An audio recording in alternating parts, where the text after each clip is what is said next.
America అధ్యక్షుడు Donald Trump చర్యలు ప్రపంచ దేశాల మధ్య ఉద్రిక్తతలకు దారితీస్తున్నాయి. ఓవైపు టారిఫ్లు విధిస్తూనే మరోవైపు పలు దేశాల ఆర్థిక వ్యవస్థలను కించపరుస్తూ ఆయన చేస్తున్న వ్యాఖ్యలు టెన్షన్ పుట్టిస్తున్నాయి. ట్రంప్ చేసిన డెడ్ హ్యాండ్ మాటలు కాస్త రెండు అగ్రదేశాల మధ్య చిచ్చు రాజేశాయి. ఏకంగా అణు జలాంతర్గాములు మోహరించే వరకు వెళ్లాయి. అమెరికా రష్యా మధ్య ఉద్రిక్తతలు పెరుగుతున్నాయి. డొనాల్డ్ ట్రంప్, రష్యా మాజీ ప్రెసిడెంట్ దిమిత్రీ మెద్వదేవ్ మధ్య మాటల యుద్ధం కాస్త అణుబాంబుల బెదిరింపుల వరకు వెళ్లింది.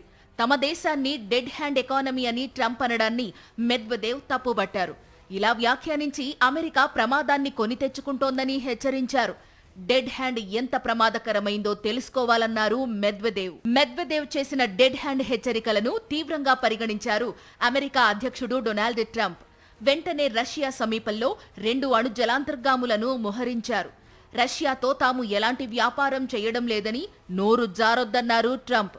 మెద్వదేవ్ మతిలేని రెచ్చగొట్టే ప్రకటనలు చేసినా అవి అనూహ్య పరిణామాలకు దారితీయొచ్చన్న అనుమానం వ్యక్తం చేశారు.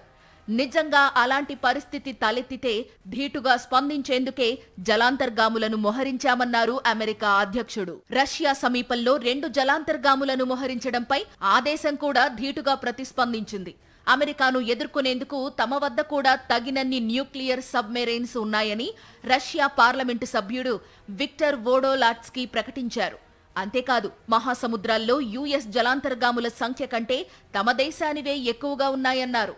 రష్యా విషయంలో అమెరికా దూకుడుగా వ్యవహరించడం, మాస్కో నుంచి కూడా అదే రీతిలో ప్రతిస్పందన రావడంతో ఆసియా, ఐరోపా దేశాల్లో ఉద్రిక్త పరిస్థితులు నెలకొన్నాయి.